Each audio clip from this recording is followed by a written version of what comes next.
percent of its U.S. sales from vehicles built in Mexico, and they've got pickup truck plants. It's its most profitable vehicle line. They've got them in the U.S., of course, but they have a plant in Mexico, another one in Canada.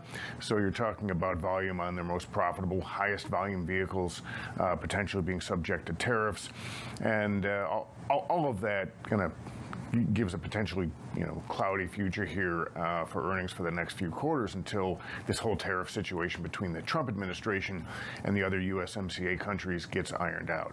So you have that really hanging over the stock. And the other thing is, the upgrade on the high end was an addition of about $700 million in operating profit this year.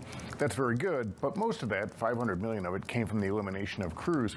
That tells you that the rest of the business is solid. You're seeing improvement in China, you're seeing strong pricing and good sales in the U.S., but it's not enough to overcome these other potential headwinds here, and it just shows that their core business is stable, growing a bit.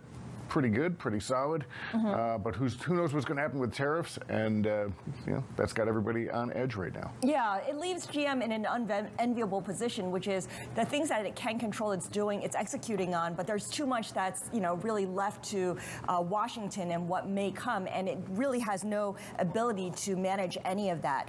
Having said that, what does the business look like on the whole in the United States, which is, of course, now that it is improving in China and recovering a bit there, the U.S. remains its biggest market.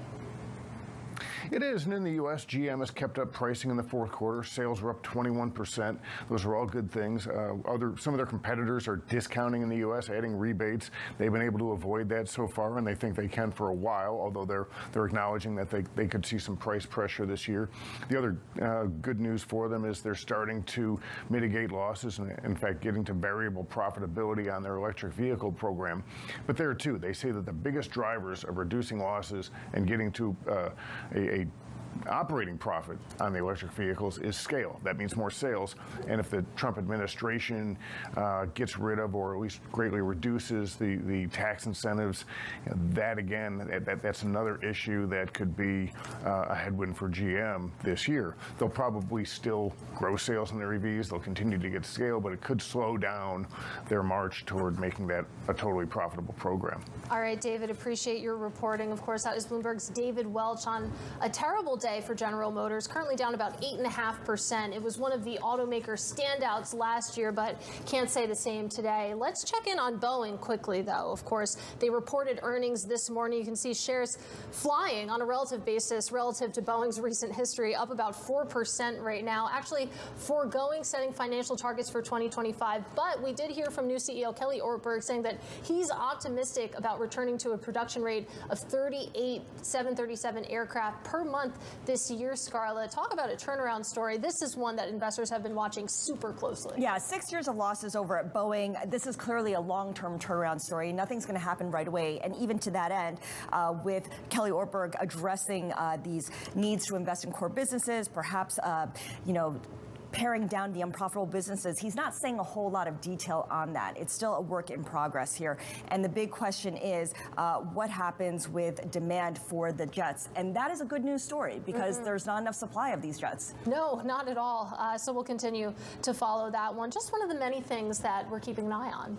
All right, coming up, we've got Nassim Taleb saying NVIDIA could see further losses 2 or 3 times what we saw yesterday. That was a 17% plunge. We've got more in our Wall Street Beat. This is Bloomberg.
Time now for the Wall Street Beat. Black Swan author Nassim Taleb says the steep sell-off in NVIDIA shares yesterday exposes the market's reliance on a few names, and he warned of more losses ahead. Look at NVIDIA right now, Katie. Unchanged. It had opened and gained as much as 3.2%, but it's now teetering around. So this recovery that we're anticipating, it may not come to fruition. Yeah, it's pretty nerve-wracking here, and I don't know, maybe it adds some weight to what Nassim Taleb is saying here in terms of more losses ahead. He, of course, spoke with Sonali Basak on the sidelines of Miami Hedge Fund Week. NVIDIA went up from something like 12, 13, 14, 18, all right? Went up an order of magnitude. So given back 17% is not large. It's just a small setback. Why do you think it was such a sharp sell-off? Was it market structure and too overcrowdedness in one name? Or was it the Everybody fundamentals? focuses on the same story, and people notice the falls more than the rises, okay? They found it natural that the story would work, that NVIDIA would keep rising, and unnatural when it pulls back a little bit. It pulled back, very little considering the risks involved in such an industry.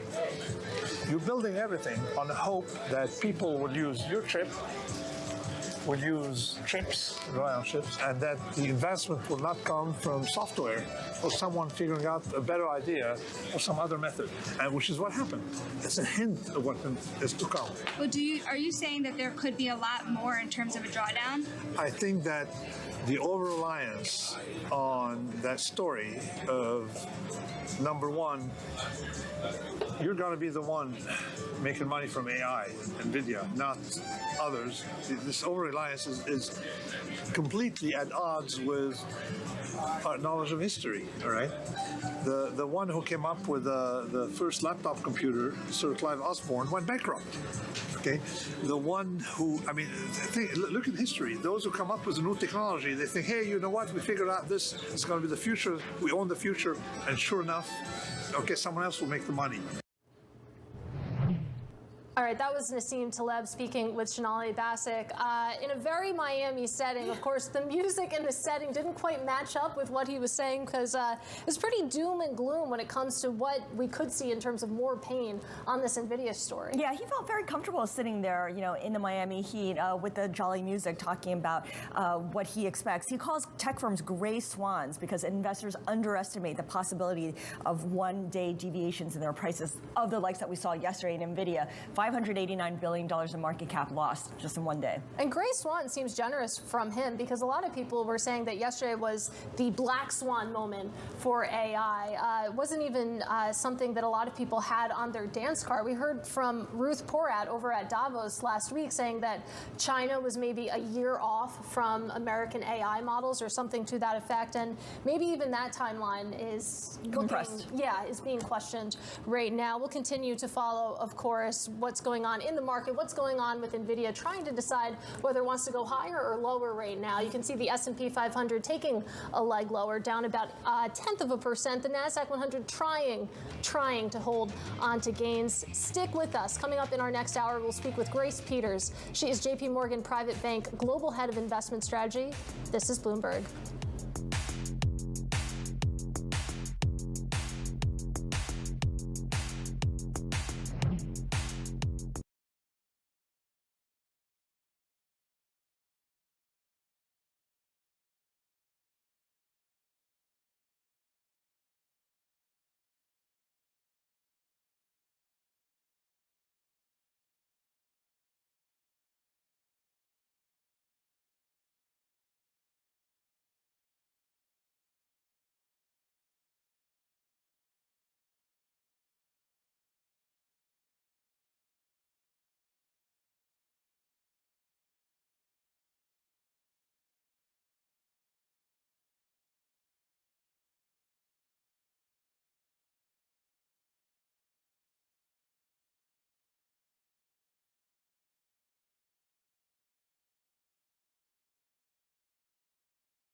All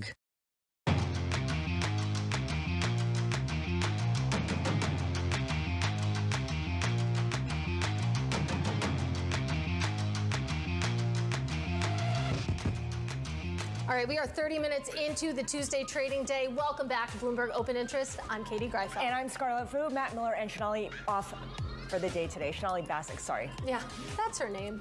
Let's take a look at markets right now. Of course, we are waiting for some economic data, which will be a nice something different given that we've all been so focused on AI. Taking a look at the Conference Board consumer confidence figures for January coming in at 104.1. That is actually lower than the survey and lower than the prior reading. The survey was looking for 105.7. The prior reading was 104.7. So disappointing a little bit relative to recent history. Again, the Consumer Conference Board, the Conference Board consumer confidence reading for January coming in at 104.1. Let's break it all down now with Mike McKee. He knows all these words very well. Mike McKee, you take a look at these figures. You think about the Federal Reserve meetings that's kicking off today in Washington. How does this fit into the broader picture that the Fed is assessing right now? Well, confidence is really misleading in the sense that it doesn't really tell us what consumers are going to do.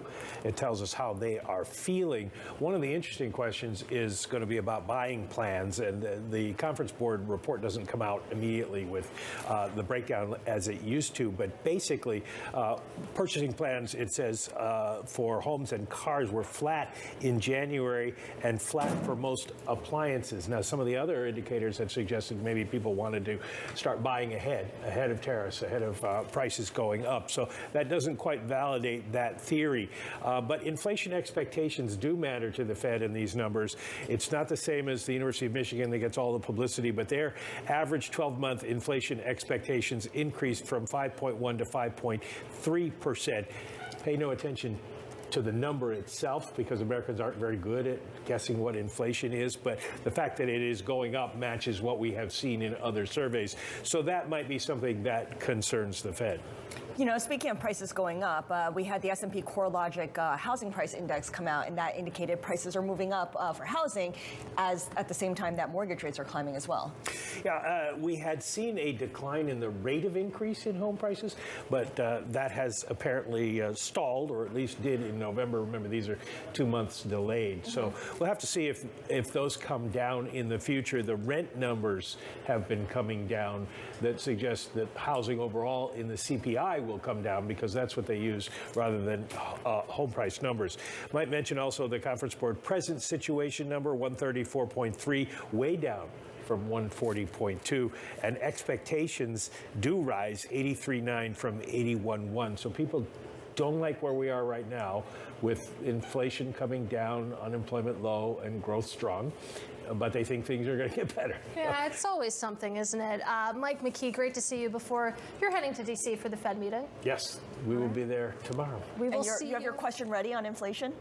Everybody wants to know, how do you pose a question to Jay Powell about Donald Trump when you know he's not going to answer? Yeah, that's the art of journalism, isn't it? Mike McKee, great to see you. We'll be speaking with you tomorrow, of course. Let's broaden out this conversation now, though, with Grace Peters. She is J.P. Morgan Private Bank Global Head of Investment Strategy. Grace, great to have you on set with us. Lovely to be here. So, you know, coming into this week, I might have asked you about earnings, I might have asked you about the Fed, but I'm going to ask you about AI and what we saw yesterday, that broad-based sell-off.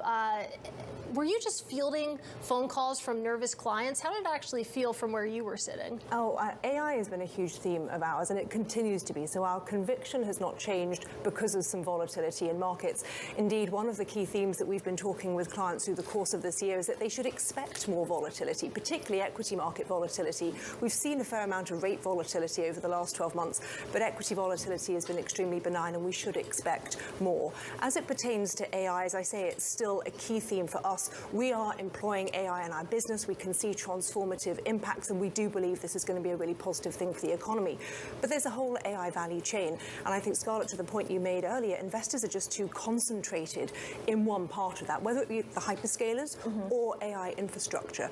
I do think there's also a positive story that could emerge about AI adoption here. That means when we think about that value chain, you want to focus more on the application corporations, on the revenue beneficiaries, because ultimately, if this technology is embraced with a faster J-curve, that is going to be positive for the economy, for the US economy, perhaps for the developed world and economy at large, which I think is positive for equity markets. So yes, fielding lots of calls, but I think not panicked, but in the context of building portfolio resilience. Yeah, and to that point, a lot of people saying names like Salesforce.com and ServiceNow are beneficiaries here of the cheaper AI models.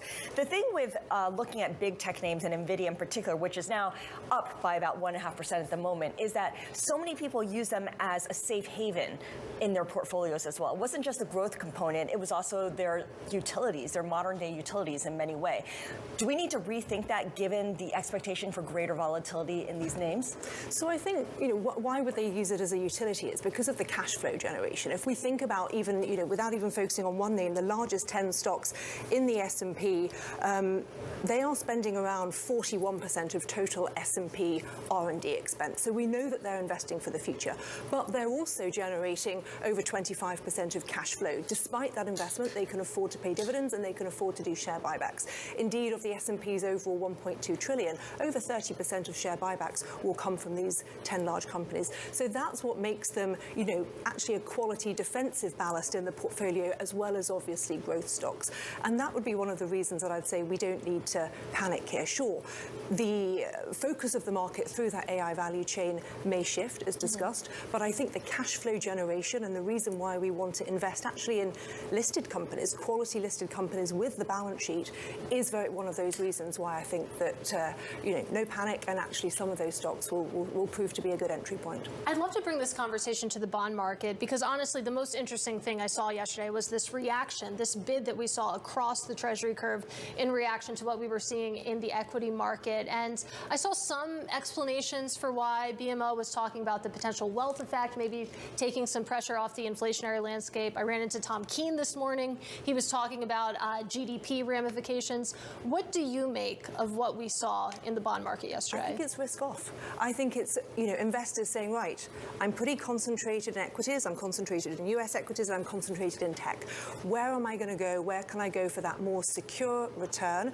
And I think that is one of the factors, the risk off factors driving the bond market. As easy as that, just that haven bid. It's never that easy. There are other factors below the surface, but I do think that risk off mood, that knee-jerk reaction, because the price action yesterday felt, let's do something rather than think about it. And a lot of that is also maybe baskets, people trading AI baskets that don't differentiate from a bottoms-up basis. And so I think when you're making those quick decisions, as I say, we weren't encouraging our clients to do that, but I think that is one of the drivers into the move in the Treasury market. To Katie's point, I think about the 10-year and how the yield has climbed from 3.6% in September to as high as 4.8%. Yesterday, it dipped below 4.5%. Right now, at about 4.55%. With these big swings in Treasury yields, how do you price equities? I know that tech being its own story, its own secular story, is one thing, but how do you price other parts of the market that are interest rate dependent? I still think it comes back to the earnings story. So if we think about technology shares have obviously driven outsized earnings and cash flow and share buybacks, all of which is positive for the broad S&P. But obviously, we know large parts of that haven't participated over the last 12 months. So how am I going to price equities going forwards? I think we're looking to those other parts of the market, such as financials, still parts of the industrials market, that I think can drive the earnings growth.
To dive into their quarterly results next.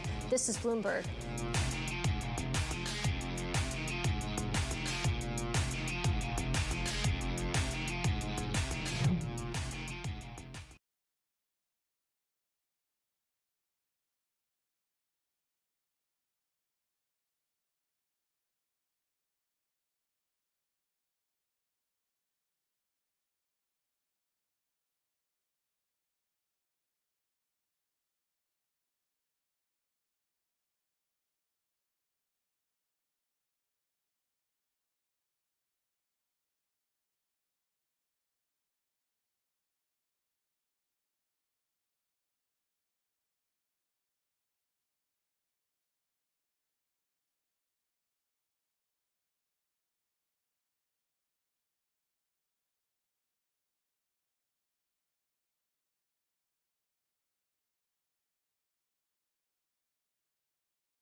Tomorrow, the Fed decides. The Federal Reserve has gone from projecting 4 cuts in 2025 to just 2. The road may be bumpier than folks thought. Trust Bloomberg to bring you the fastest coverage and exclusive analysis, including Powell's press conference. How divorced can you say you are from the global market? How much can you talk about American exceptionalism? This is not a snooze fest. There's a lot going on here. Could not agree more. Tune in to Bloomberg Surveillance. The Fed decides, starting at 1:30 p.m. Eastern.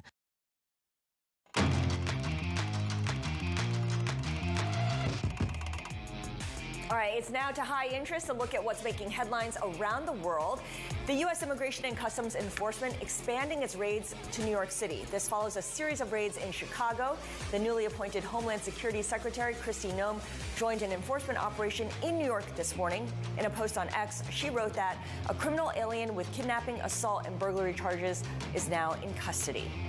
Denmark's prime minister is trying to drum support from European allies to stand up to President Trump's efforts to acquire Greenland.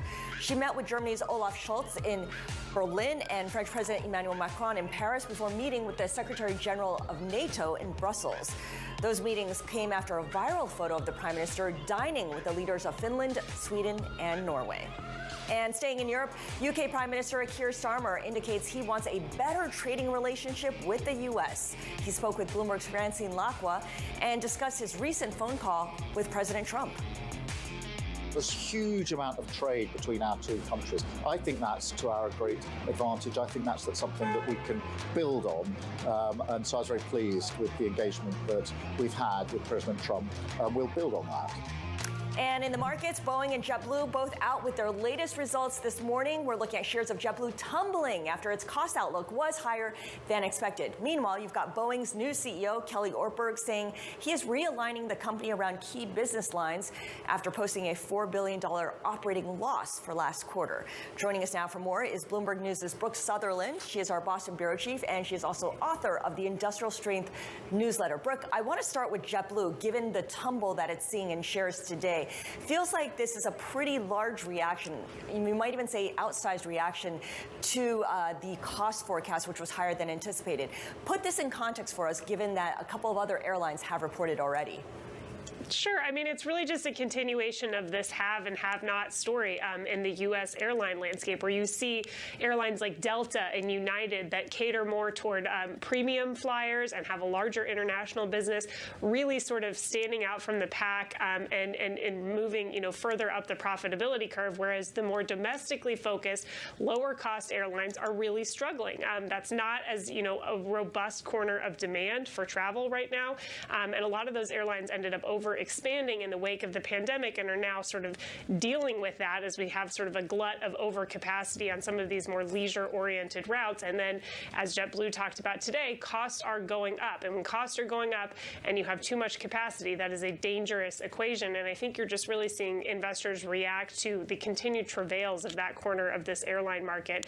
And JetBlue in particular is really just struggling to find its footing after its 2 attempts at consolidating with other airlines to really expand its market share failed. That's, of course, the commercial partnership with American Airlines and then its attempted merger with Spirit that was blocked on antitrust grounds. Yeah, absolutely. And with that in mind, given that we have a new administration in the White House, of course, it seems like investors really enthusiastic about the prospect of a reinvigorated M&A market. Could we see JetBlue explore that route again, or have they just been burned too many times?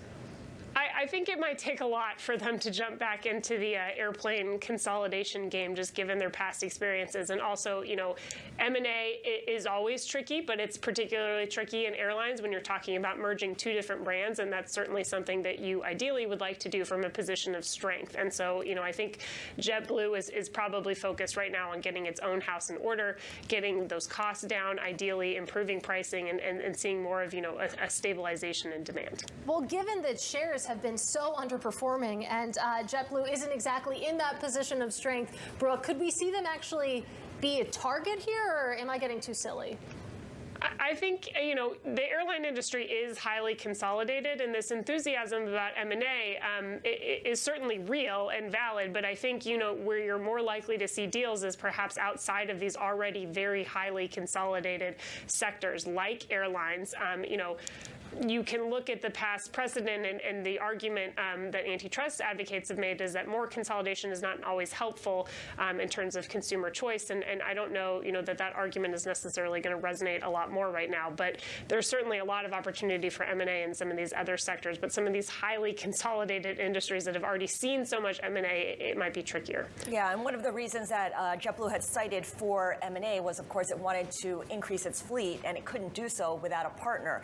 Speaking of which, the company that makes those airplanes is Boeing. And we're looking at Boeing shares climb to a 6-month high this morning. What are we hearing from Kelly Ortberg that has people feeling confident that it can deliver on the planes that are being ordered? Remember that they pre-announced their numbers last week, which I think was helpful to Boeing to get some of the bad news out of the way. This was not, a particularly strong financial quarter for the company as it dealt with the aftermath of that prolonged labor strike and the continued challenges with ramping up its jet output and getting its factories in better order. But what that enabled Boeing to do is really focus this earnings announcement today on looking forward, on Kelly's vision for remaking the company and really stabilizing it and putting it on a stronger footing. There were a number of charges in the defense side of the business. He says that they're clear-eyed on those challenges. It's worth remembering that we've heard very similar comments from Kelly Ortberg's predecessor, Dave Calhoun, one of the last times that Boeing announced a slew of charges in that defense side of the business. And these charges just keep piling up. We also heard from Lockheed Martin today. They took nearly $2 billion of charges on some of their classified military programs And so this is going to be a theme that's going to continue to play out for the defense sector as some of these companies grapple with fixed price contracts that were signed really without taking a lot of these inflationary pressures into account. Well, looking forward to following your reporting on that turnaround. Our thanks, of course, to Bloomberg's Brooke Sutherland in Boston, breaking down a tale of two earnings. You have Boeing shares currently higher by about 6%. JetBlue suffering its worst day ever. Shares down by more than 23%. Now, still ahead, we'll talk about Microsoft joining the lineup of TikTok suitors for its U.S. operations. That, at least, is according to President Donald Trump. More on that next. This is Bloomberg.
All right, it's time now for Social Climbers. The company's making waves this morning. And first up, Google says it will take its cues from the U.S. government as if it has to change the name of the Gulf of Mexico and Denali on its maps. The company will only make changes when the government updates its official listings. Remember, last week, Trump ordered that the Gulf of Mexico be renamed to the Gulf of America. And he also ordered that America's highest mountain peak be changed back to Mount McKinley.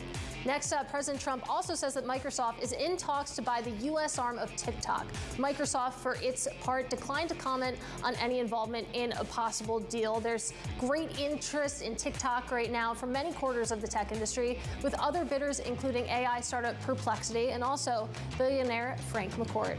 And finally, we have LVMH selling its stake in Stella McCartney back to the brand's founder as the luxury group cleans up its portfolio amid a downturn for high-end goods. McCartney will repurchase the minority stake after a collaboration of more than 5 years. And those are some of your social climbers. Let's get to these markets right now because we have a rally on our hands. Momentum coming back into this market. The S&P 500 at session highs right now, up about 0.5%. You also have the NASDAQ 100. You're beaten down. Big tech stocks now making a run for it. You can see the NASDAQ 100 currently up about 0.9%. NVIDIA had been hovering back and forth. It was up, then it was down. Now it's up again. We'll continue to track the motion of markets here. Also in the bond market as well, with that sell-off developing now. 10-year Treasury yields currently higher by about 3 basis points. Now coming up, the face value movement is in full force across the concert landscape. We'll speak to the CEO of Cash or Trade next.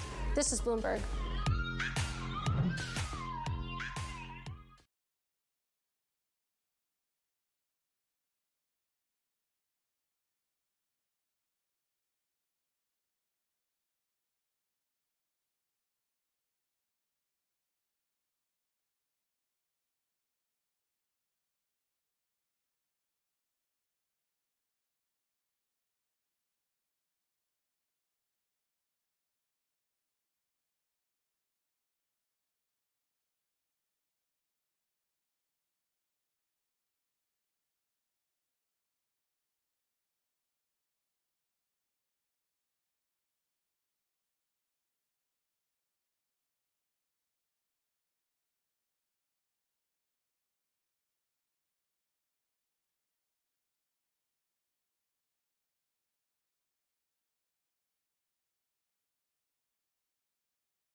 The music industry is roaring, as you know. There's never been a time in history where ticket demand has been higher than it is right now for live music. And there's never been a time in history where the supply of new artists is higher than it is today. Live music is the #1 leisure activity in the world. And that was Venue CEO J.W. Roth speaking to us on Friday morning on the boom he's seeing in the music industry. Enter Cash or Trade. The fan-first social ticketing platform is leading the face value movement in ticketing. It's free from bots and scalpers, which artificially inflate prices. And here with more on how this business works is Brando Rich. He is Cash or Trade's CEO and co-founder. Great to see you in person with us. Great, thanks for having me. So that was my quick explanation, but take us into how this actually works. If I have a ticket to a concert, I bring it to your platform, and I can either get money or some other trade for it? Yep, you can either sell it or you can trade it for another ticket. Before Cash or Trade is an app. It's a face value movement of fans coming together to buy, sell, and trade tickets at face value and to avoid scalping. So how do you make money if it's face value? So we have a escrow and insurance fee to help us protect all the tickets.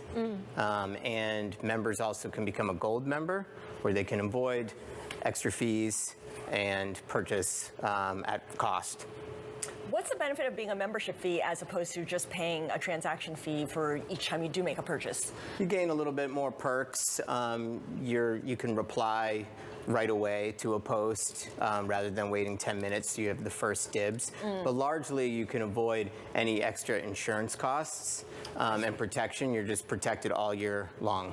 So I want to go into your origin story because you're a big live music guy and you would travel the country attending live shows, including Phish, which is one of your favorite acts. And one of your frustrations was actually getting tickets. We all complain about the difficulty of accessing affordable tickets, but you went out and actually did something about it. What was your first step towards doing something about it? Yeah, we were web designers. We got tired of seeing fans get ripped off, so we went on tour and set up a tent, and we actually had a bulletin board with Post-it notes. A physical marketplace. A physical, it's like our low-tech version. And everyone would come by and post up what they had for sale or for trade, and we would help them like safely trade tickets and avoid scalping. We took them out of the broker spotlight per se, and the Cash or Trade platform allows sellers to choose who they want to sell to.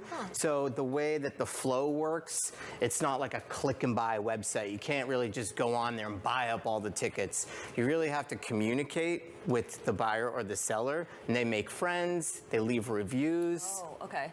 That's interesting. And so how do you grow this business and scale up? Because obviously you're dependent on people bringing their tickets to your site and your platform. So do you spend a lot of time on marketing? Is that really how you get the word out?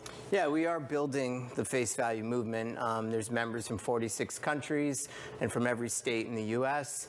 But largely, you know, there's this misconception that you can just run out on the scalper websites and make a bunch of money. And it's just not really that easy when you're paying 15% in commission fees, and then you see that your buyer may pay upwards of 35% just to purchase the ticket. And then you're competing with brokers who are sophisticated. Often people are just like, I just want to get my money back and pass it on to another fan who will enjoy the experience the way I would.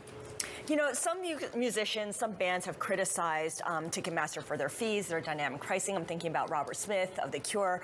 Have you reached out to some of these artists who, you know, look at the current system and say there's something wrong with it? Have they reached out to you? Is there any conversation going on? Yes, we're partnering with a number of artists who are kind of fed up with the industry as well, and they really want to protect their fans. So they're directing people to Cash or Trade as a way to stay out of the broker spotlight. They're directing their fans, but they themselves are not getting involved with Cash or Trade, are they? We have worked with some where they've moved ticket drops or pre-sales through our platform to keep it to real fans. Right, right. And of course, because of your background, live music is really your forte. That's where you operate. But yes, how does this work with sports and sports teams that maybe, you know, might want to put a swath of tickets available on your marketplace and, you know, make it available at face value? So we are building on our event database for sports. We've been primarily in live music, but the plan is to grow into sports as well. And then, yeah, as we work with events, mostly, they want to move tickets through the platform to keep it at face. But it's mostly an aftermarket platform than it is a primary. So it's really about when a fan can't attend anymore and they really just want to get their money back without sort of all the business dealings against brokers. Right, and they don't want to deal with the vagaries of Craigslist, for instance. Right. Yes, the sketchiness. The sketchiness. These are real fans with real reviews, a history, a profile, and there's a chat application so you can end up communicating directly with them and build some trust. All right, Brando, really interesting stuff. Great to meet you and hear a bit about the business. That is Brando Rich from Cash or Trade.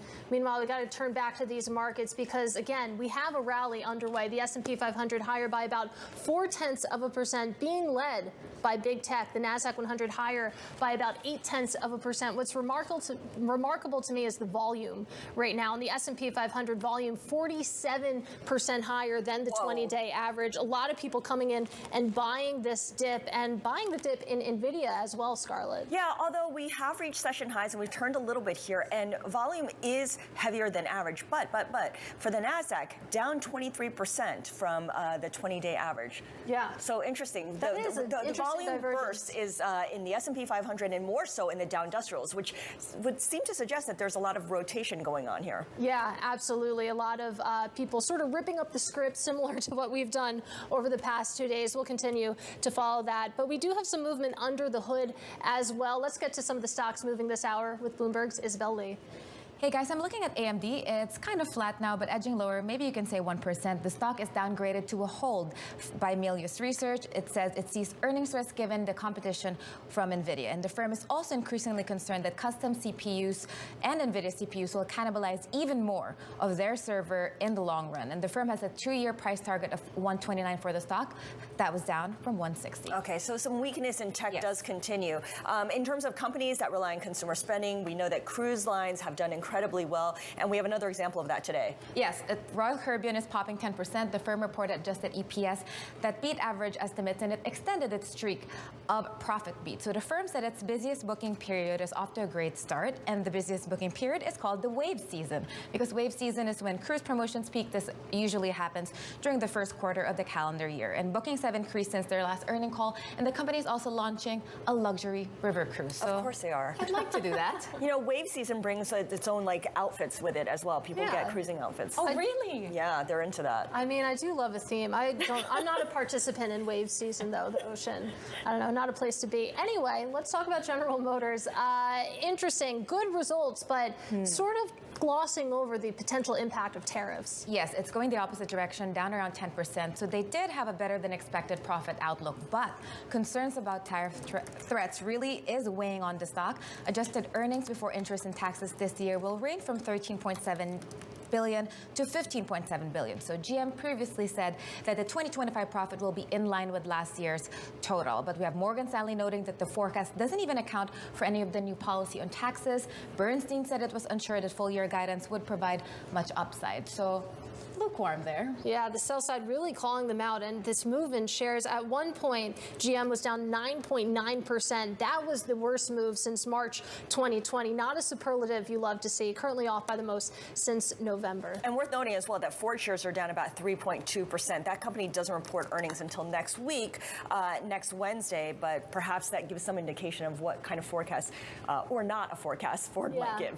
Well, it's a good reminder, too, that these issues that we're talking about, it's an auto-wide industry sort of problem, not specific to GM, to Ford, or Stellantis, but all three of them. Isabel, great stuff as always. That, of course, is Bloomberg's Isabel Lee. Now, coming up, Starbucks turnaround plan gets its first real test when it releases results after the bell today. More on what to expect next. This is Bloomberg.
All right, Starbucks due to report after the bell today, which of course is the first real big test for the coffee chain's new CEO, Brian Niccol. He started rolling out new procedures to enhance the customer experience, including ceramic mugs for in-store customers, also unlimited free refills of iced or hot coffee. Joining us now is Daniela Sirtori, who covers restaurant chains for Bloomberg. So we were just talking in the commercial break about how long it's been since Brian Niccol took over, because it feels like a long time. It's only been since early September. So with that in mind, I mean, what will investors be looking for both in the numbers but also the tone of this earnings call?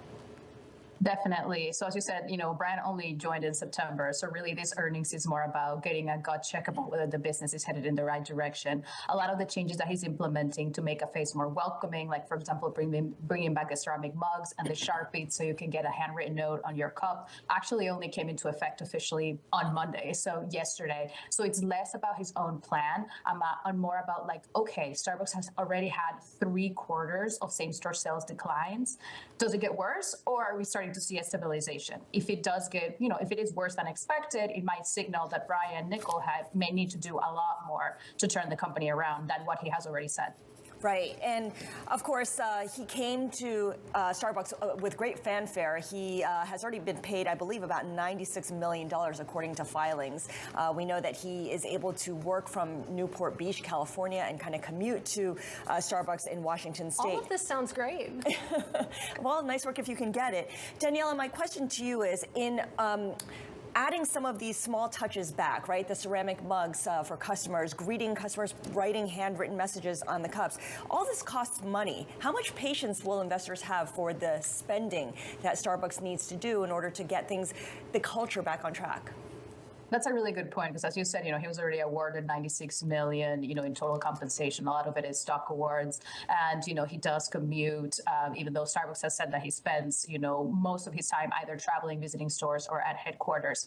My sense right now is that investors are giving him time. I mean, he is what people say is a proven executive. He turned Chipotle around after, they had a string of issues, including, food contamination issues. And really, like, his plan is only starting to come to fruition, So for example, he has talked about improving the cafe experience and has already rolled out, some changes, but he has also talked about, for example, bringing back more comfortable seating. That's not the type of thing that you do in 3 days. It's the type of thing that really, you have to plan for and maybe even remodel stores. And actually just today, Starbucks announced the appointment of one executive that would be in charge of store design. Right. So really he's just getting started. So there's a chance that it might be, maybe a year until we actually see changes. We'll talk a little bit more about that. Of course, we're talking about the physical stores and ceramic mugs, but let's talk about leadership, because you wrote up this morning about how they're shaking up the executive ranks further. They are, of course, seeing their president of North America, also their chief supply and customer solutions officer leave. Again, Brian Niccol, he's been in the seat since early September. How much more turnover can we expect at the executive level en route to this turnaround? Probably more. We do know, and Starbucks has announced that, they will be rethinking the corporate structure as part of, Brian Niccol's plan to turn the company around. And there will be layoffs that will be announced by early March. It could be rank and file, but it could also be just a rethinking of the top ranks, just like what we saw today. And really the emphasis today was on what they call the retail team, which is the stores, right? The people who are ultimately in charge of how stores perform. And so he's rethinking those roles, and he was like, okay, we're going to split a couple of these roles to make sure, in his words, that there is more, clearer accountability for how the stores perform. And, basically when he came in, like, as early as, October, he was already making some changes and undoing some of the leadership structure that his predecessor had installed only a few months earlier. So I do expect to see a lot more change coming to Starbucks, maybe top ranks, but also, the rank and file in the months to come. One question I got to ask you about is China, because although North America and the U.S. in particular is Starbucks' biggest market, China has been a source of concern for a lot of investors. And the argument against Brian Niccol, who has a tremendous track record, is that he doesn't really have that international experience, having been at Chipotle. What is Starbucks' stated strategy in China right now to get things back on track?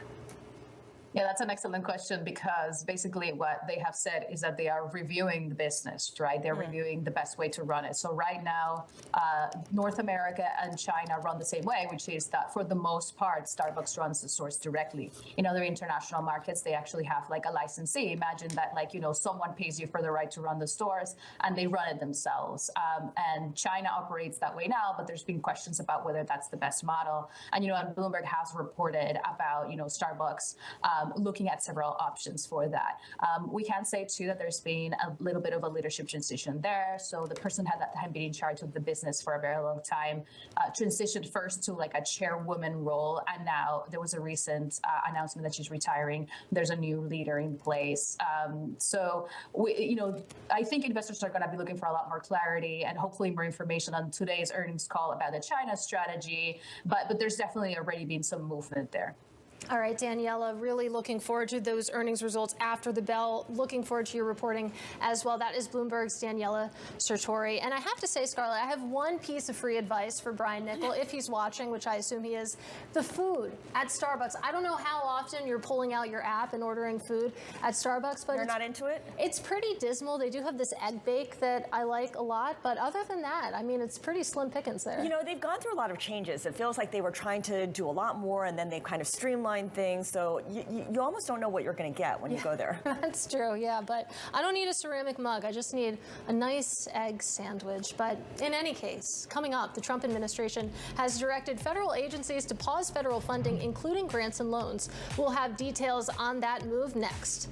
This is Bloomberg.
The Trump administration is directing a broad pause in federal spending. This includes grants and loans.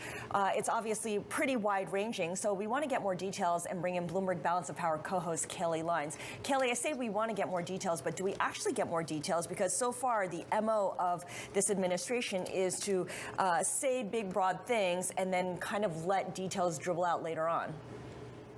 Yeah, Scarlett, there is a lot we still don't know at this stage about how sweeping this ultimately is going to be. It was only a 2-page order that was issued by the Office of Management and Budget yesterday, but it could have widespread ramifications for organizations across the country. We're talking tens of billions of dollars in government spending that, at least for now, is going to be paused. They say that won't affect individuals who receive payments through things like Social Security or Medicare, but it could affect NGOs, charitable organizations, research institutions, and universities all could see their funding paused effective at 5 p.m. this evening. This is a very short notice. Of course, the Office of Management and Budget said these organizations that have their funding paused because they don't align with so-called presidential priorities and the executive orders we've seen Donald Trump sign in his first week and change in office will have until February 10th to submit a report to the OMB, try to restore that. But there's just a lot of questions at this stage about what organizations exactly will be affected and, frankly, whether or not this is legal. A law passed by Congress in 1974 puts constraints on the way in which a president can pause funding that has been appropriated by Congress. All of the funds we're talking about here went through the legislative process, got congressional approval, and it's not clear what executive authority there actually is to go against Congress in that way. So this is something that could very well end up in the courts. In fact, the administration may be looking for the Supreme Court ultimately to weigh in on this constitutional question here. And Kelly, I also want to get your thoughts on the confirmation hearings that we have this week. This is some breaking news on RFK Jr. He said that he's not anti-vaccine or anti-industry. This is according to prepared testimony seen by Bloomberg News.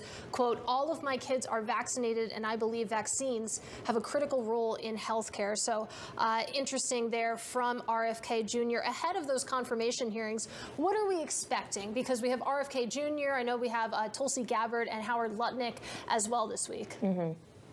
Howard Lutnick is probably going to be pretty smooth sailing, as we saw with Scott Bessent. Katie, there does seem to be a degree of bipartisan support that could be there for his confirmation. For RFK Jr. and Tulsi Gabbard, though, whose hearings are today and tomorrow, respectively, it's going to be a lot tougher. RFK, as you alluded to, is going to face a difficult line of questioning around his views on vaccinations and his repeated suggestions, although there is no evidence to this, that vaccines cause autism. So he could be getting a lot of that from Democrats especially, but he also could face pushback from conservatives on his views around abortion. And that is one of the reasons why it could be difficult for him to get the requisite votes in the Senate to be confirmed. A lot will depend on his answers in his testimony. For Tulsi Gabbard, she's facing a litany of questions around her trip to Syria back in 2017, her relationship with the now ousted dictator Bashar al-Assad, her past refusal to support Section 702 of FISA, foreign surveillance that impacts people in the U.S. So she has a lot of national security hawks who are very concerned about her ability to be the director of national intelligence. And she cannot afford to lose a single Republican vote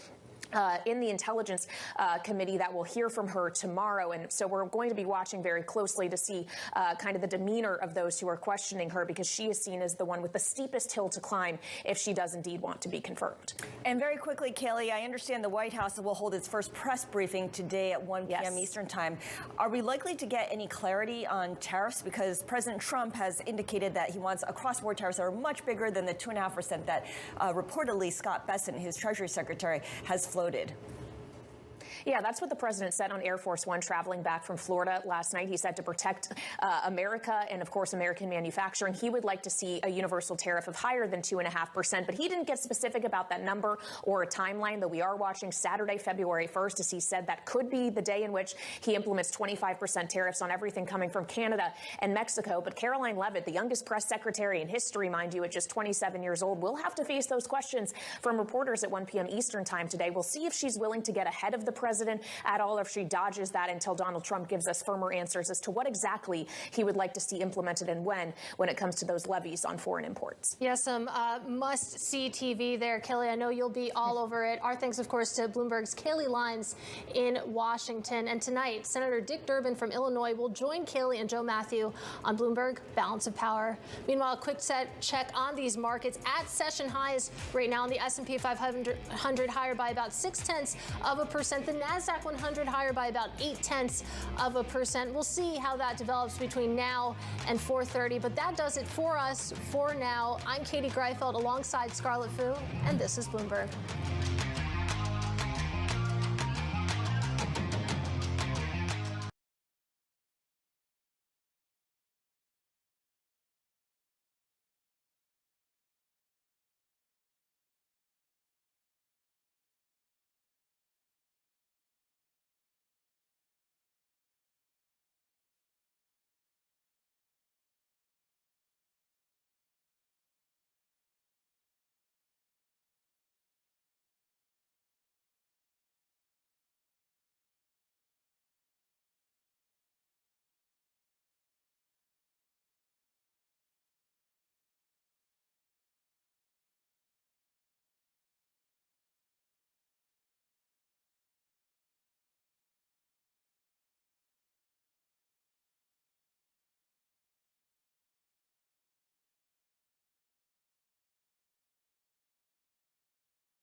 From the heart of where innovation, money, and power collide in Silicon Valley and beyond, this is Bloomberg Technology with Caroline Hyde and Ed Ludlow.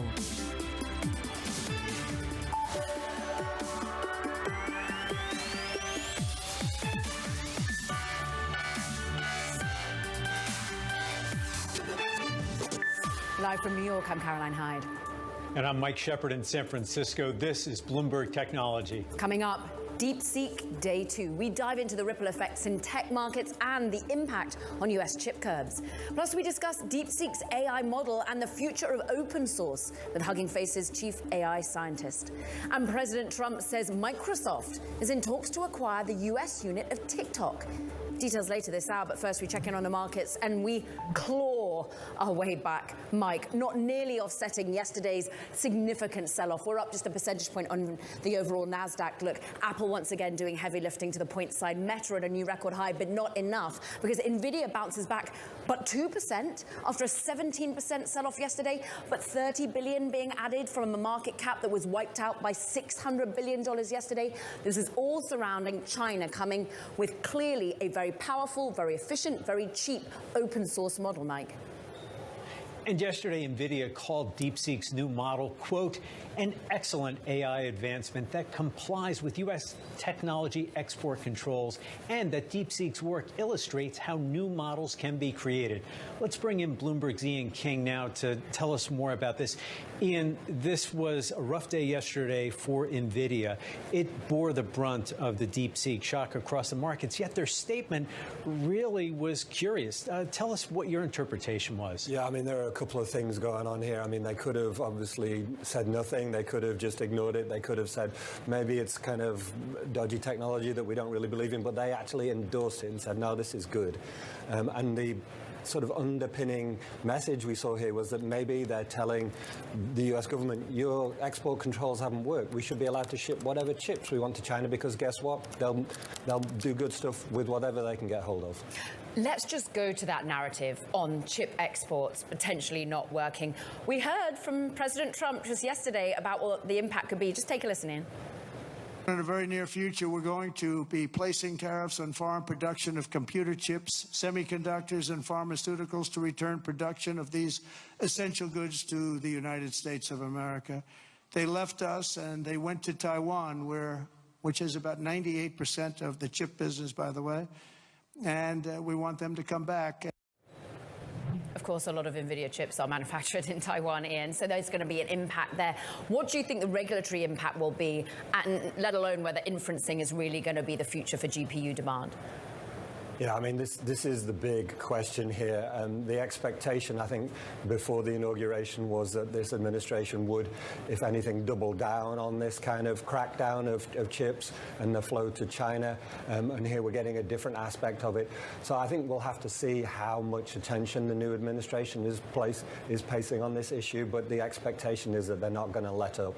Ian, back to NVIDIA. How much is this complicating their efforts to get their customers to keep buying all those premium chips like Blackwell and the next generations that you've been writing about so much? Yeah, well, it creates a massive question. It's like, well, if a Chinese startup can fine-tune their models to this extent using sort of 2-3-year-old technology on the cheap, why can't you, right? So if you're Microsoft, if you're AWS, and you're running all of these systems, then why wouldn't you do it cheaper if you can? So obviously that has implications for what NVIDIA is trying to sell. So we'll see how they answer those questions.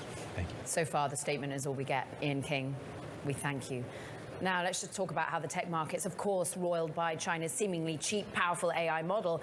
Here's what some Bloomberg television guests had to say about DeepSeek. I don't think it's about China versus U.S. Right. It's really about closed source versus open source. And, you know, more and more American developers should leverage the open source and what DeepSeek had done and build on top of it and make it greater. Really amazing what they have done. Fraction of training costs, fraction of interference costs to produce a model like that in DeepSeek. But it will unravel basically the path of spending. Of course, I think a healthy dose of skepticism is very good. It's needed. But even if you multiply their spend and their cost by 10 times, 20 times, this is still order of magnitude in terms of the cost reduction. They're not really a company that's out there trying to compete directly with the big U.S. players. So in that sense, I think it was an overreaction to the release of this model. Let's get more reaction. Martin Norton now, Chief Investment Strategist at Empower. The question for many is, will capital expenditure remain for NVIDIA chips, for AI hardware writ large? Is that what you were tackling yesterday? Well, I think that is one of the critical questions, right? Because this was a very surgical sell-off, a very surgical development, in the sense that it's attacking really not the case for using AI, but really the supply chain around AI, and all roads on supply chain lean back to NVIDIA. And so this question of whether companies really need to spend this much, I think that is the question that markets are grappling with. But it's hard to imagine that we're going to see, and of course we'll see in earnings this week, but it's hard to imagine that we're going to see companies massively change their spending patterns simply because of this news. I think there's still this arms race going on. So of course that's something that we're going to have to watch especially closely, but we may need more than just this news to unravel that. But the unraveling could start when you have earnings expectations as they are and valuations at 41 times future earnings for a name like NVIDIA. How much are you worried that this could have a similarity to what we saw in the dot-com era? I mean, that's really something that we're watching really closely. When you're looking at earnings expectations for the broad market overall, you're seeing an acceleration of earnings, and of course, maybe not the same for Mag 7, but certainly a continuation of the powerful earnings that we've seen there. And then you couple that with valuations that are extreme. When we do our analysis of valuations and we break the time series for our price to expected earnings down into deciles, we're looking at the tech sector that's in the 90th percentile of valuations. Now, associating that with forward one-year returns, you can still see valuations grind higher and companies perform. But ultimately, that's where you also start to see some of these more meaningful sell-offs. And as pedantic as it sounds, I think a lot of these developments over the past few days relate more to a valuation argument than anything that relates to kind of technology, in the sense that this is big news in technology, but the bigger news is that there's no room in the narrative to account for anything but world domination when it comes to Mag 7. And this is allowing us to think about the range of outcomes. Marta, to play the movie forward a few years, where do you see this taking us? Is this a parallel to the dot-com era, which, eventually after, some troubles right around 2000 really set us up for a long period of growth? What about AI? Are we in that moment? Well, that's the corollary that I reference. I know a lot of us are pointing back to the dot-com era and looking at the valuation argument. I think that's important. But I think the other important element is that this is an innovation supercycle, it feels like, just the way the dot-com era was. And what we saw in that period was a massive expansion or growth for the broad market, not just for the tech area. So if we're looking at the trend growth from the 1990s and comparing that to the realized trend growth of the subsequent years, we saw massive expansion, whether that's margins or enterprise value.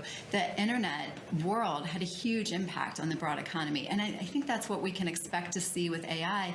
And in many ways, this news around DeepSeek is part of that, in the sense that it says we can economize, we can do this a lot better, and we can get deployment a lot more quickly than maybe we had otherwise thought.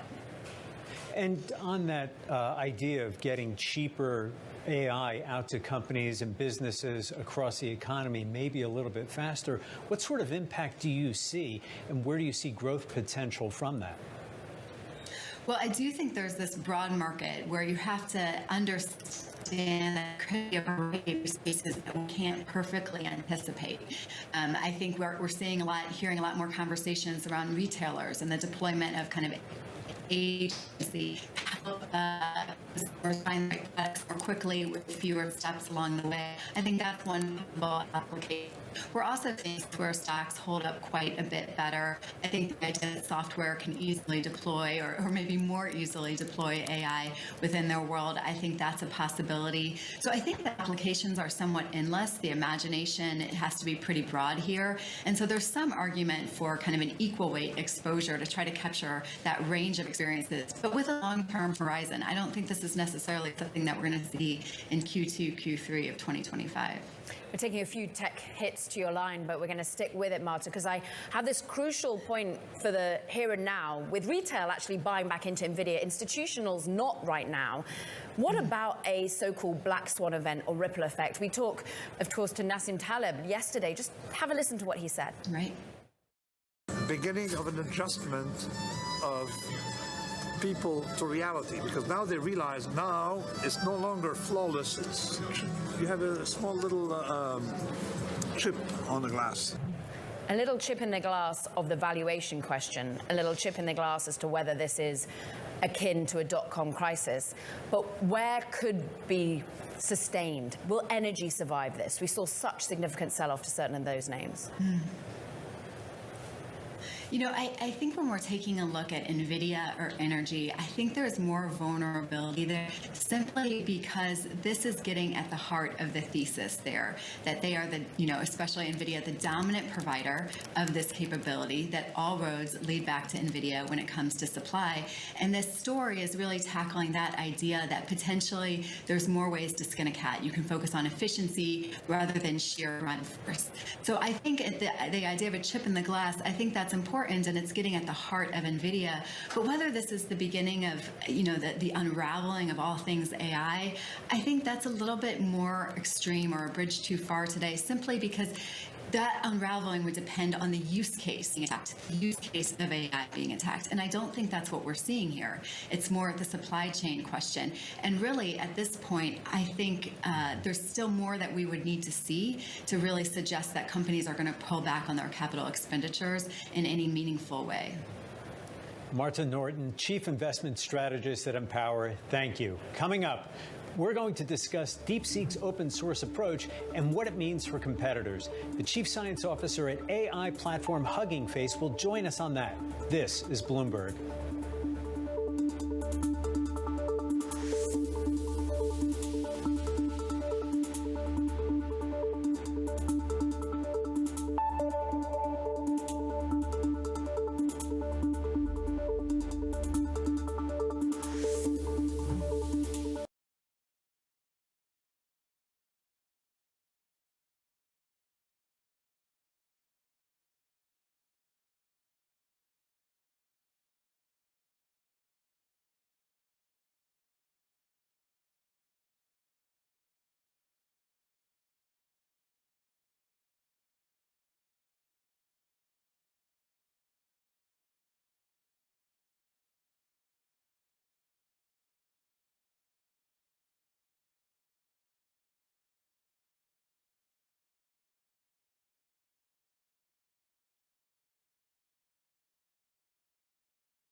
China's DeepSeek AI model upended markets, largely, though, those AI infrastructure plays.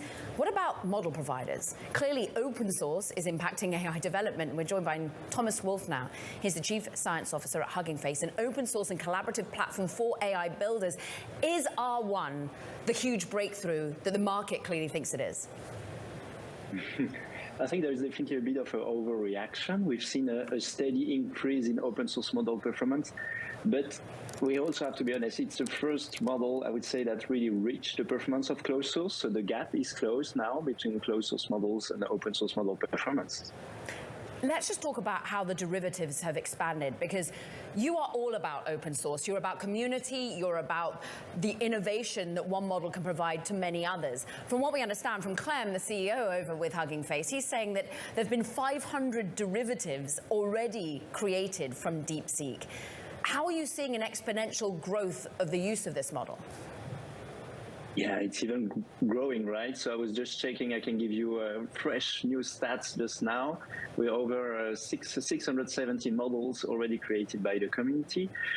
More than 3.2 million downloads of all these models, with $700,000 for the original model. Wow. So I think that's really the power of open source, right? We see basically a growth of almost more than 30% of downloads day to day, which kind of is a testament to all this ecosystem that is already starting to build around DeepSeek, with basically all these companies, all these teams, all these organizations that are already, taking this open source model and fine-tuning it, adapting it, testing it on their own use cases. So that's maybe the most beautiful thing about these open source capabilities, which is seeing this ecosystem grow live day by day around the original DeepSeek model.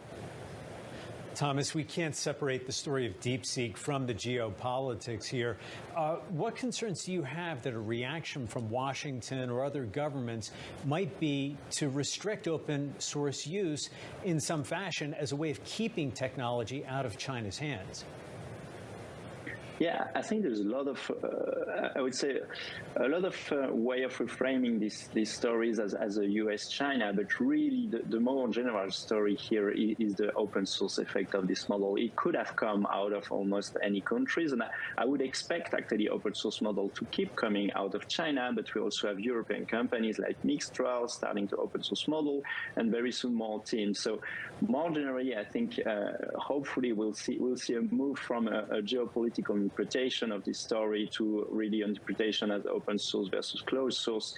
And our deep belief at Hugging Face is open source is really the way to foster development, to foster breakthrough technology, to foster growing communities and a lot more business use cases, basically. Thomas, as a software creator yourself, you must have some admiration for what DeepSeek has pulled off, apparently at a much lower cost than rivals here in the U.S., but I bet you have some questions, too. What would you like to learn more about what the company did and how it pulled it off? So what is interesting is we already started at Hugging Face to actually explore, can we reproduce this model? Can we reproduce it in particular in the open, right? So we have, right, the DeepSeek model. I was trying it yesterday, and it does really, offer what we see in the benchmark, which is it's a very powerful model. But what we would like to know is exactly, can you retrain it? Can you actually, apply the same recipes to more models? So we've started this project called OpenR1, which is basically a reproduction, an open reproduction of the DeepSeek pipeline. Thankfully, they shared a lot of details on how they trained the model, much more than we see recently. So I'm quite confident in the coming months we'll be able to basically, understand all the breakthrough that went into making this model. What does it mean for a closed source focused OpenAI, or for Anthropic in this moment? Well, I think it's quite positive, and you saw probably the reaction of Sam Altman, right? I think for good competition in the field is something that is just a net positive for developing a technology. And in particular here, because a lot of this model, and as I was saying, a lot of recipes are open, it means I would be very surprised they don't, directly take the recipes that can be useful for improving both OpenAI, Anthropic, Google, or the coming Llama models, and that these models basically, quickly catch up.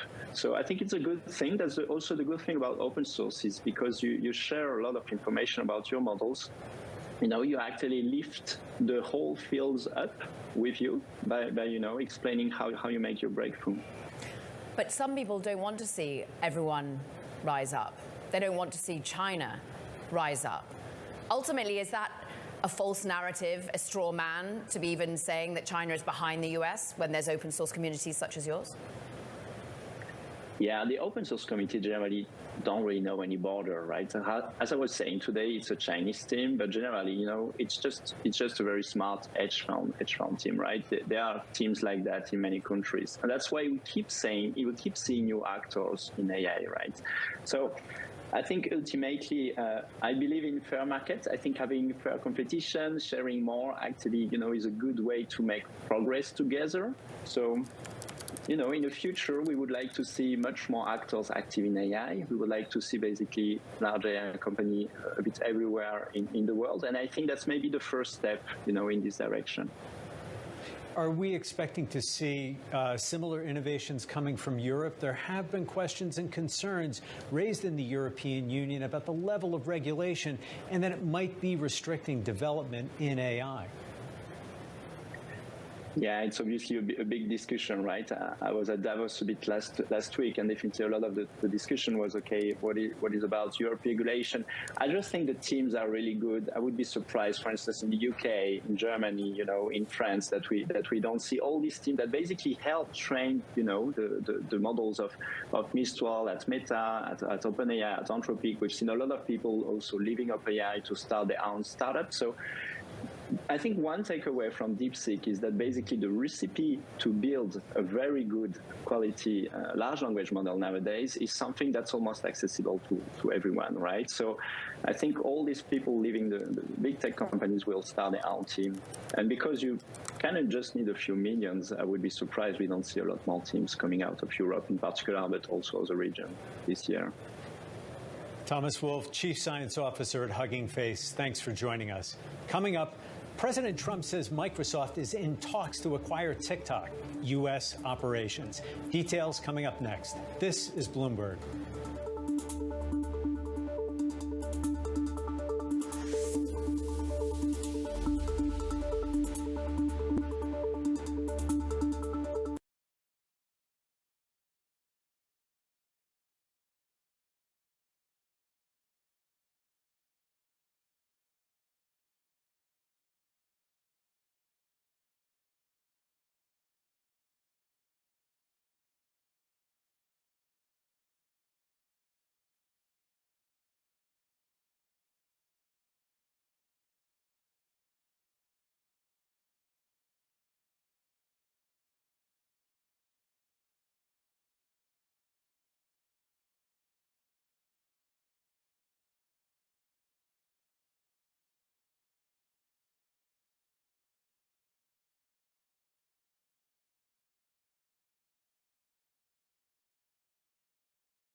Microsoft is in talks to acquire the U.S. arm of TikTok. At least that's according to President Trump last night, who did not elaborate further. Microsoft declined to comment. Let's bring in Bloomberg's Balance of Power co-host Kailey Leinz for more. Kailey, is this another case of Trump trying to make a deal happen? He casts himself as the consummate deal maker. We are so short on details, though. Walk us through what more we know, if anything, beyond last night.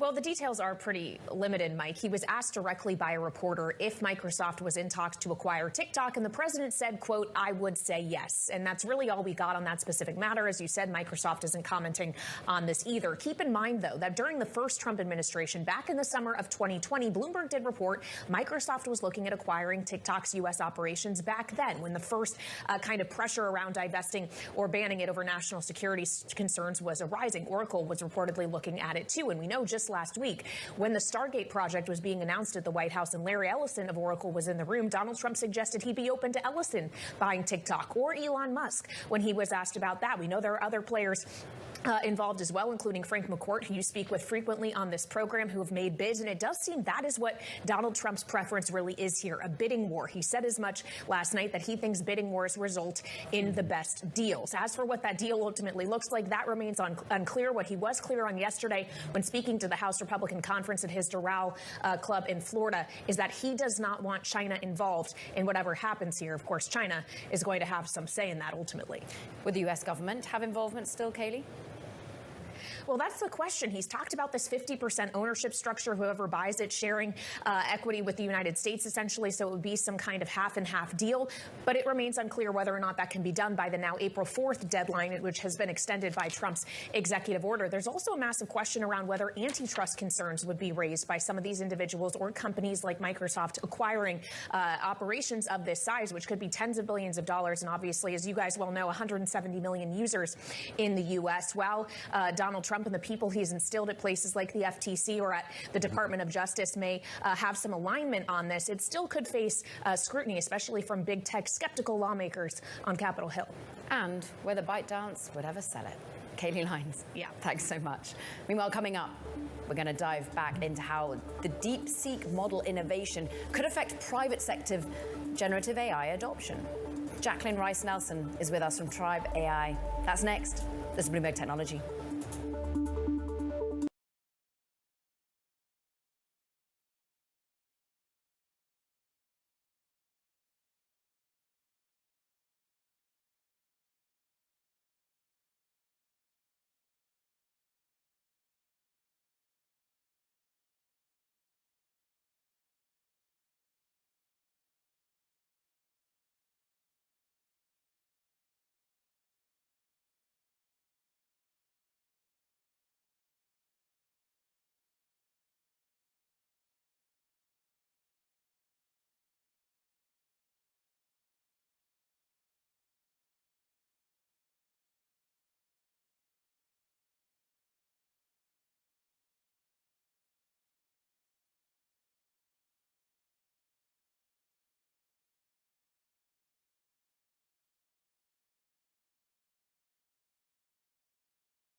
Welcome back to Bloomberg Technology. I'm Caroline Hyde in New York.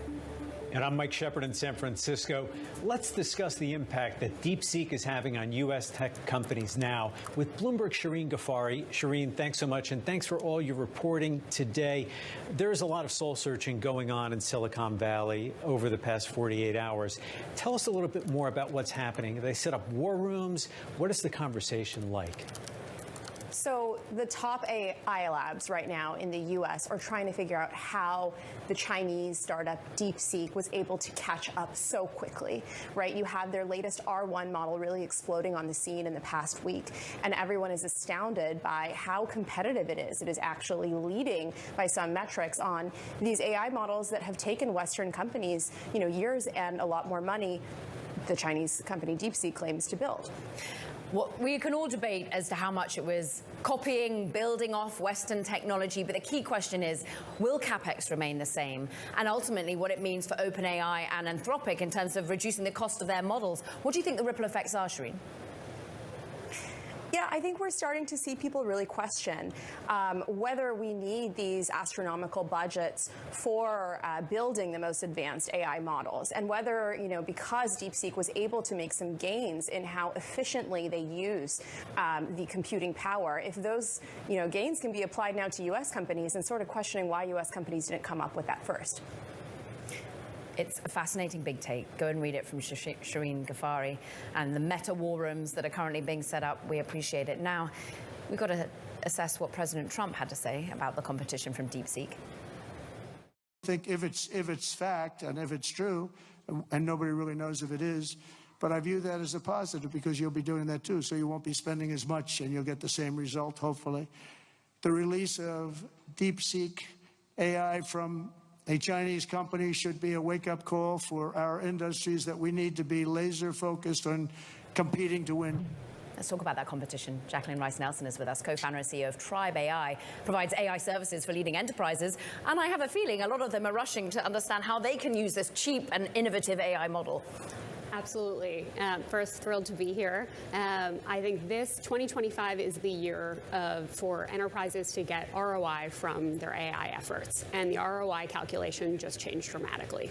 So I think that kind of is the headline for businesses, which is use cases that weren't possible just a few weeks ago or even last week are now possible. And I think we're about to see an explosion of AI experimentation and also value delivery to organizations and enterprises alike. Have any of those organizations been reticent to use it simply because of where it was born in China?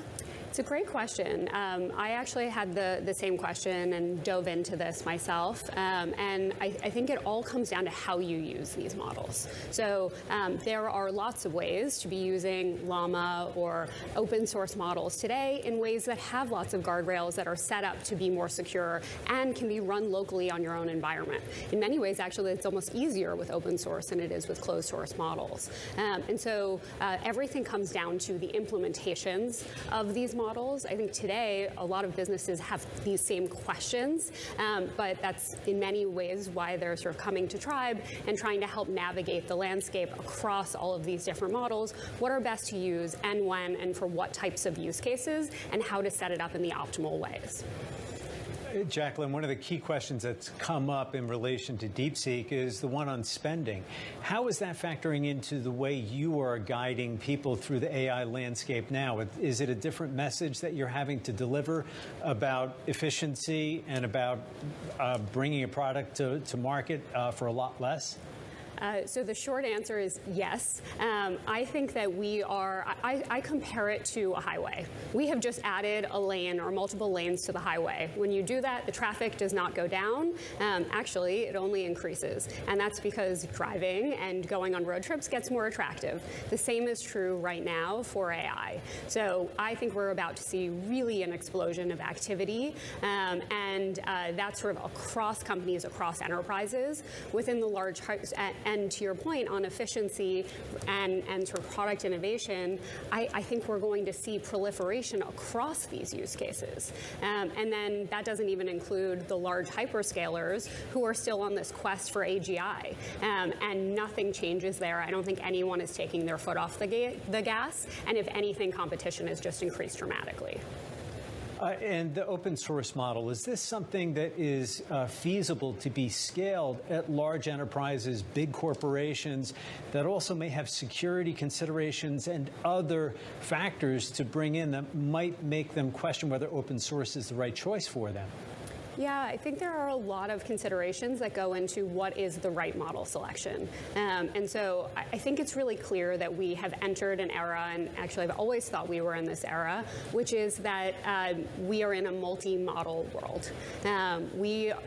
Businesses need to be able to build to swap between models seamlessly, to optimize for performance, for latency, for accuracy, and for cost. And what that means is they also need the guardrails, the security, the infrastructure to set those things up in proper ways. They also need the evals, the evaluation frameworks, to actually be able to compare and contrast across models so they know what models to use. And so I think while there might be some hesitance, we have done lots of development on closed source models and lots of development on open source models, and the considerations still come down to what is that company trying to achieve and what are the things we're optimizing for. That's what determines the model. So please go ahead. Well, no, I'm interested in that because I want to go back to sort of the Jevons paradox piece that, the more AI innovation there is, ultimately the more people are on those highways, the more innovation, but also the same amount of compute. Can you speak a bit to like the inferencing part of this? Because that seems to be the silver lining that indeed NVIDIA is trying to see from this. Look, you're still going to need our GPUs, just not for training, it's for inference. I think that's fair. Look, I think we have not cracked the code on the hardware that's needed. Like, it's clear that compute is still needed at really high levels.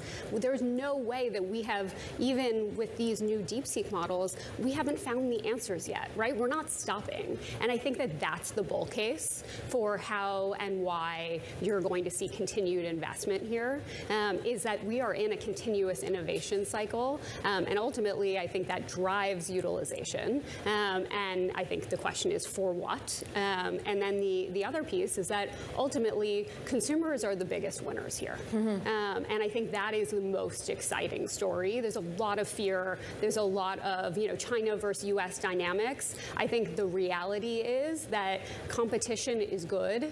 And what I'm hearing from the US companies is nothing has kind of, the US large AI companies, nothing has kind of blown their socks off, right? This is innovation they at least feel that they already have, and the difference is that there has been an optimization for open source and an optimization for cost in ways that they have not done. And so I think we're about to see